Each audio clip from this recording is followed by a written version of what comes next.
ఏంటి కరెంటు పోయింది? కొన్ని రోజుల నుంచి ఈ ఫ్యాక్టరీ పవర్ బిల్ కట్టడం లేదు, అందుకే పవర్ కట్ చేసాం.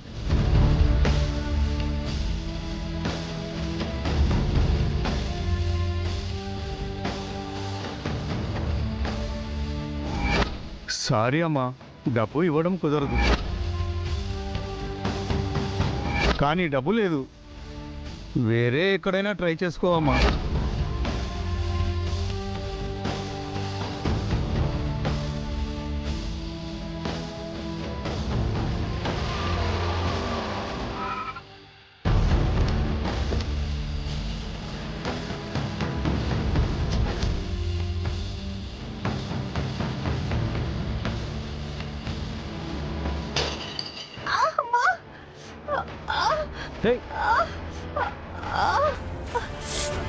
హే గుణమ్మా, వదినా వదినా ఏమైంది? వదినా ఏది చూడండి, ఏమైంది? ఏమైంది? ఏమైంది గుండమ్మా? అంతలా అరిచావు?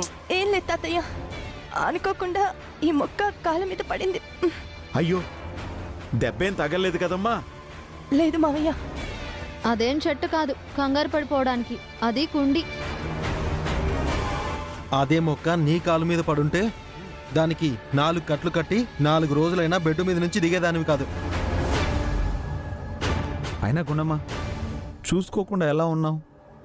అంటే ఏదో ఆలోచిస్తూ. అంతలా ఆలోచించడానికి ఏముంది నీకు? ఏముందంటే ఏం చెప్తుంది బాబు? ఇటు ఇంట్లో పనులు చూసుకోవాలి, అటు ఫ్యాక్టరీలో పనులు చూసుకోవాలి. ఇంట్లో సమస్యలు, అటు ఫ్యాక్టరీలో సమస్యలు, ఒకటా రెండా?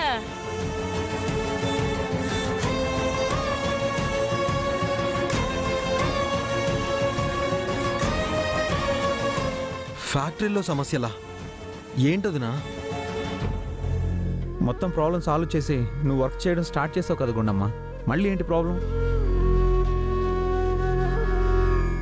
6 నెలలుగా ఫ్యాక్టరీ కరెంటు బిల్లు కట్టలేదని పవర్ కట్ చేశారంట.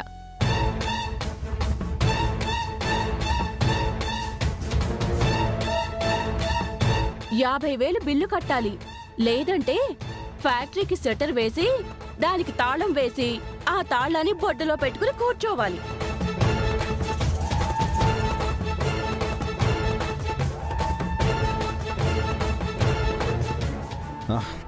గుండమ్మా నిజమా?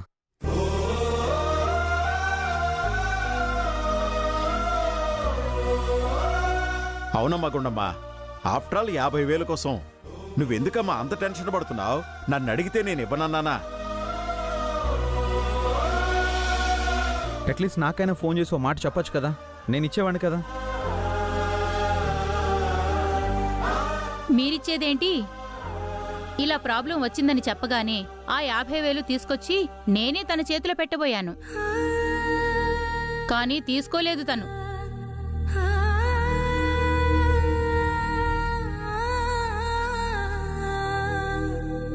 అయ్యి బాబోయ్, మీరిస్తానన్నారా? ఏడుకుండమ్మా, మీ అత్తగారు డబ్బులు ఇస్తానంటే ఎందుకు తీసుకోలేదో చెప్పు. మా అక్క చేత్తో డబ్బులు ఇస్తే కలిసి రాదనుకుందేమో మరి. ఆ 50,000 నేను ఇస్తాను. మామయ్య వద్దు మామయ్య. ఏమ్మా? వదినా, నాన్నే డబ్బులు ఇస్తానంటే ఎందుకు వద్దంటున్నారు? అది అత్తయ్య గారికి మీ వదినికి మధ్య జరిగిన ఛాలెంజ్ ఏంటి?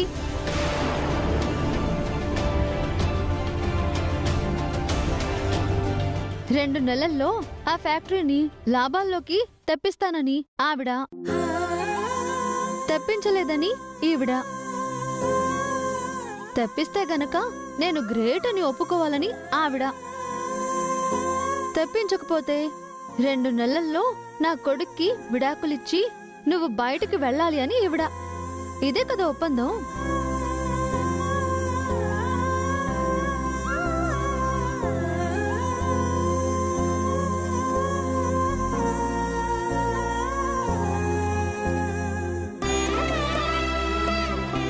ఆ విషయం మాకు తెలుసు, నువ్వేం గుర్తు చేయక్కర్లేదు.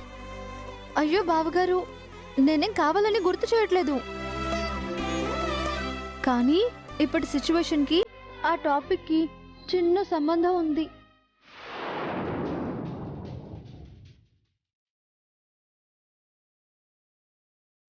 అయినా అత్తయ్య గారు చేసిన ఛాలెంజ్లో పెట్టిన కండిషన్ ఏంటి? ఫ్యాక్టరీ కోసం కానీ తన ఛాలెంజ్ని నిలబెట్టుకోవడం కోసం కానీ ఈ ఇంటి నుంచి ఒక్క రూపాయి కూడా తీసుకువెళ్ళడానికి వీల్లేదు.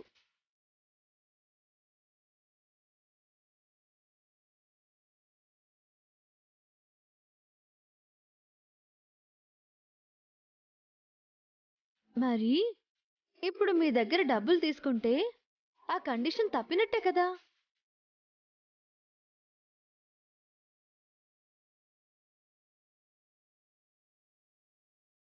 అప్పుడు గుండమ్మ ఓడిపోయినట్టే కదా బావగారు?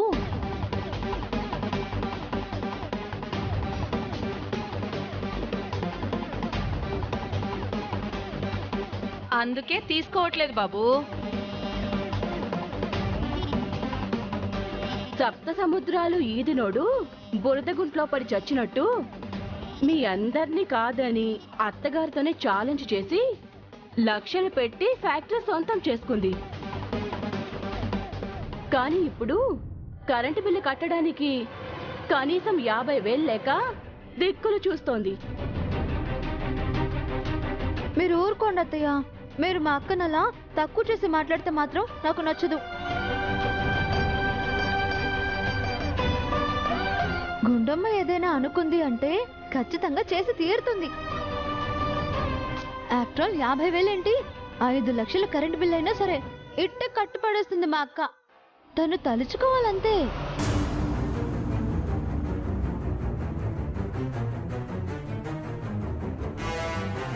లోకే, నువ్వు దెప్పి పడవడానికన్నా నువ్వు అన్నమాట మాత్రం నిజమే లోకే. తనలో ప్రవహిస్తున్నది గీతమ్మ రక్తం. ఆ రక్తానికి ఓటమంటే ఏంటో తెలీదు.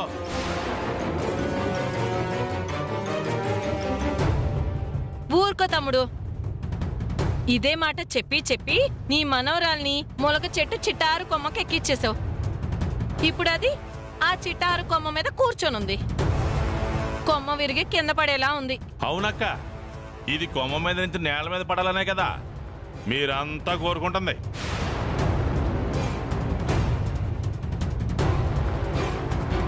అయిన వాళ్ళందరూ కలిసి నా మనవరాలకి గొప్ప సపోర్ట్ ఇస్తున్నారమ్మా. ఏదో నా మనవరాలు ఆ ఫ్యాక్టరీ తన స్వార్థం కోసమే కొన్నట్టు, తన స్వార్థం కోసమే ఆ ఫ్యాక్టరీని రన్ చేస్తున్నట్టు మీ మనసుల్లో దాని మీద ఉన్న ప్రేమని చాలా గొప్పగా వ్యక్తం చేస్తున్నారమ్మా.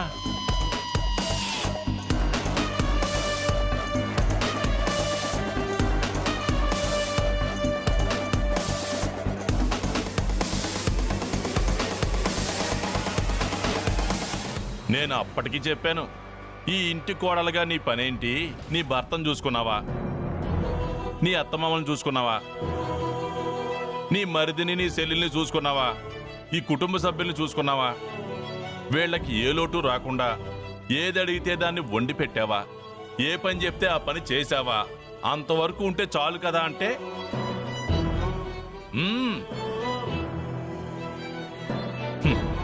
అందరినీ బాగా చూసుకోవడం అంటే బాగా వండి పెట్టడం, కూర్చోబెట్టి సేవలు చేయడం కాదు తాతయ్య అంది.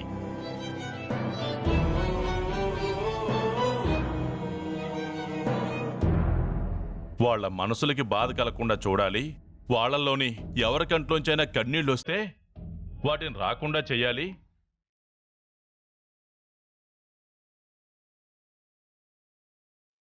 మా ఆయన వాళ్ళు ఆ ఫ్యాక్టరీని ఎందుకు అమ్మేస్తున్నారో నాకు తెలియదు కానీ అది నా తండ్రి లాంటి మావయ్య కంట కన్నీళ్లు తెప్పించింది తాతయ్య. అది నేను చూడలేను. ఆయన కన్నీళ్లు తుడవగలిగితే చాలు అంది.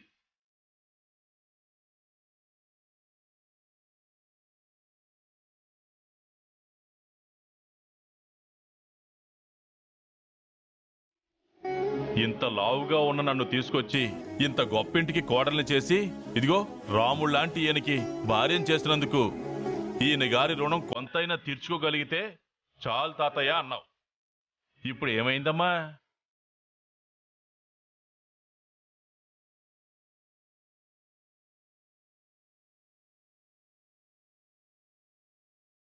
అబ్బా చాలు కాకి. ఆవిడ చెప్పిన మాటల్ని నువ్వు తిరిగి మాకు వినిపించడం చాలా బాగుంది. ఇప్పుడు ఈ కరెంటు బిల్లు 50,000 ఎలా కడుతుందంట అది అడగండి. ఎక్కడి నుంచి కట్టేది? ఫ్యాక్టరీ కొనడానికి ఉన్నంత డబ్బులు వాడేసిందిగా.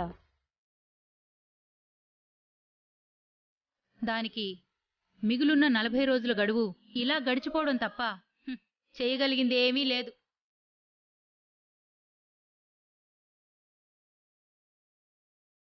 లేదత్తయ్య, ఈ సమస్య నుండి నేను ఎలాగైనా బయటపడగలను. నాకు ఆ నమ్మకం ఉంది.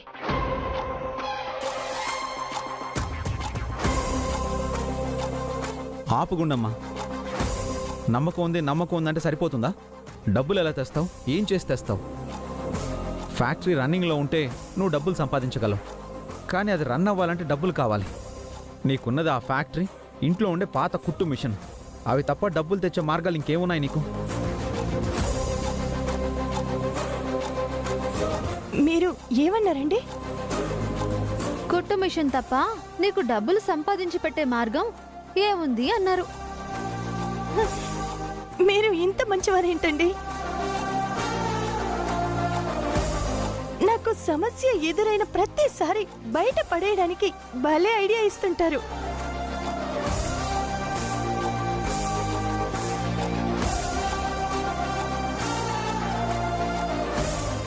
ఐడియా ఇచ్చానా? నేనేం ఐడియా ఇచ్చాను? అంటే కుట్టు మిషన్ కుట్టి 50,000 సంపాదిస్తావా? ఎన్ని సంవత్సరాలకి? సంవత్సరాలు కాదత్తయ్య, కొన్ని గంటలు నాకు చాలు.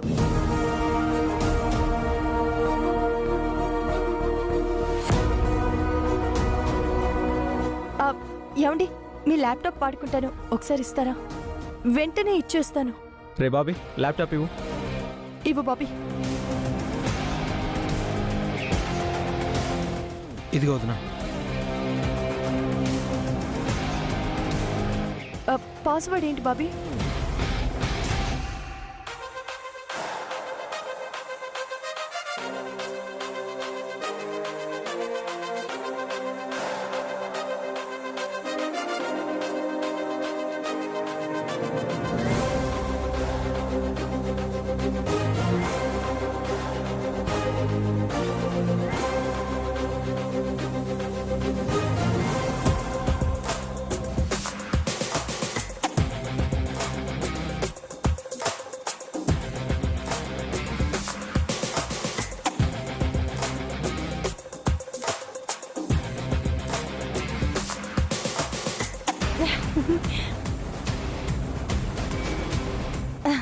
అమ్మయ్యా, ఇదిగో బాబీ. ఏం చేస్తున్నావమ్మా? ఏం లేదు మావయ్య, నాకు ఎంబ్రాయిడరీ వర్క్ వచ్చు కదా. నేను చేసిన కొన్ని డిజైన్స్ లో ఎంబ్రాయిడరీ చేయబడును అని ఆన్లైన్ లో ఉన్న ఒక ప్లాట్ఫామ్ ద్వారా షాప్ ఓపెన్ చేశాను.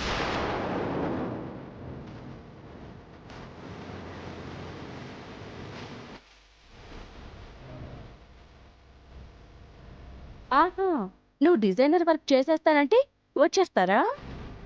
ఎందుకు రారత్తయ్య, వస్తారు. బయట షాపుల్లో డిజైనర్ వర్క్స్ చేసిన శారీస్ చాలా ఉన్నాయి. అవి కొనుక్కుంటారు, కానీ నీ దగ్గరికి ఎందుకు వస్తారు? అక్కడే మీరు లాజిక్ మిస్ అయ్యారు. బయట షాపులో డిజైనర్ వర్క్ చేసిన శారీలు గాని బ్లౌజెస్ గాని ఎక్కువ రేటు చెప్తారు. కాబట్టి మన లేడీస్ చాలా మంది నార్మల్ శారీస్ కొని దాని మీద బయట డిజైనరీ వర్క్ చేయించుకుంటున్నారు.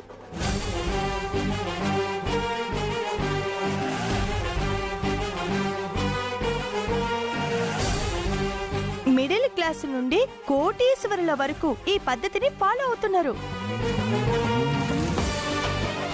కాబట్టి మగవాళ్ల బట్టలు కుట్టు షాపులు మూతపడుతున్నా ఆడవాళ్ల బట్టల కుట్టు షాపులు రోజు రోజుకి పెరుగుతూనే ఉన్నాయి.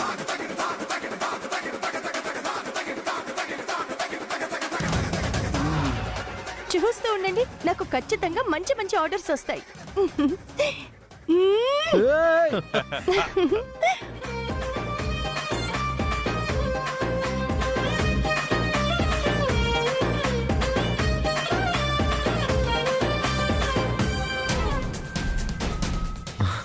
పదండి, రండి.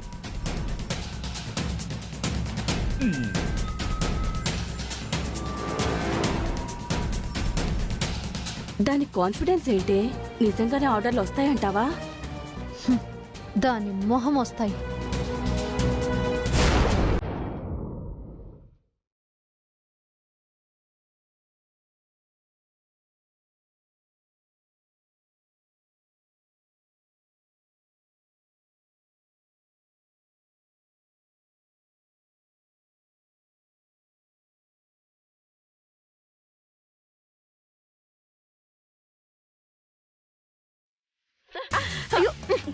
నెట్టుకోకండి. అబ్బబ్బబ్బబ్బబ్బా!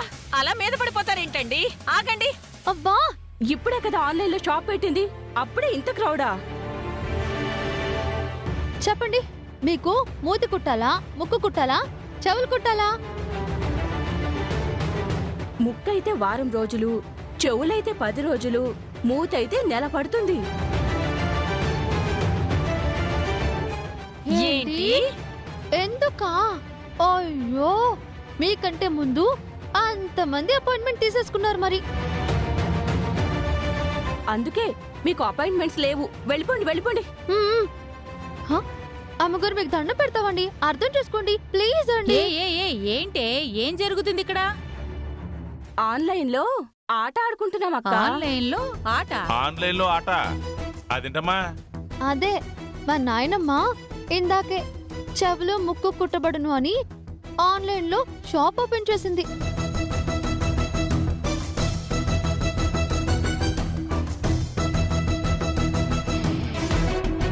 దాంతో ఒక్కసారిగా క్రౌడ్ వచ్చి మీద పడితే ఎలా ఉంటుందా అని రిహార్సల్స్ చేస్తున్నాం.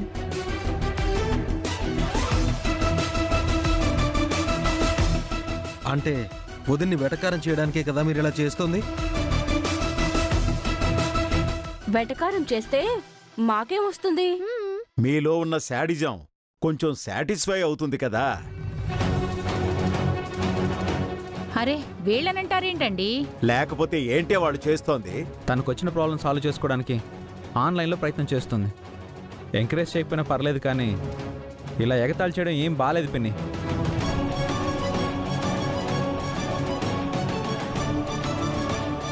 వీళ్ళు ఎగతాళి చేసినంత మాత్రాన ఇప్పుడు ఈవిడ గారికి ఆర్డర్లు వచ్చి ఎగబడిపోతారు మరి. వస్తారమ్మా.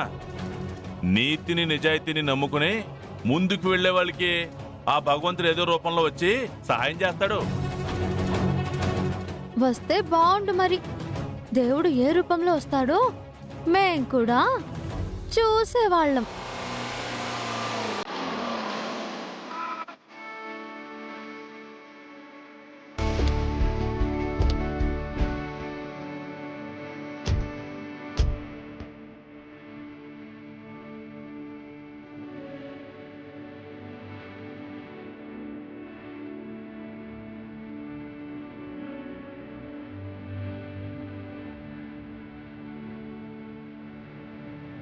ఎవరే వీళ్ళు?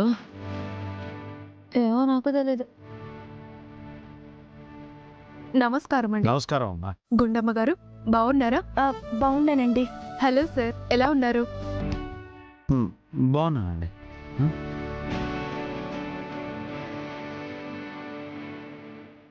ఏంటి అలా చూస్తున్నారు? మేం మీకు తెలియకపోవచ్చు గాని మీరు మాకు తెలుసు. ఫ్యాషన్ షోలో ప్రైజ్ గెలుచుకున్నారు కదా, ఆ షోలో డిజైన్ చేసింది మీరే కదా?